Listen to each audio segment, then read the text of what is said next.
everyone! Welcome back to the BytePhase channel.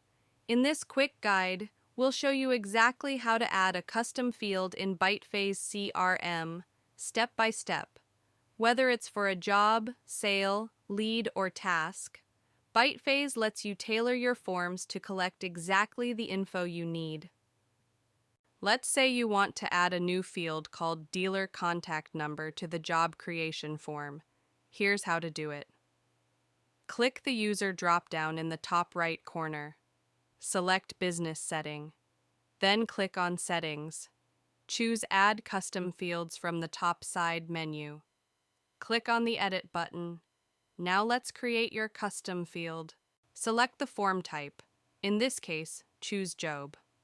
Click Add New Field. Choose your field type, like text, number, dropdown, etc. Decide if the field is required or optional. Enter the field name and placeholder. Click the Save button. That's it. Now, when you open the job creation form, you'll see the new dealer contact number field ready to use. BytePhase CRM makes customizing your workflow simple and powerful.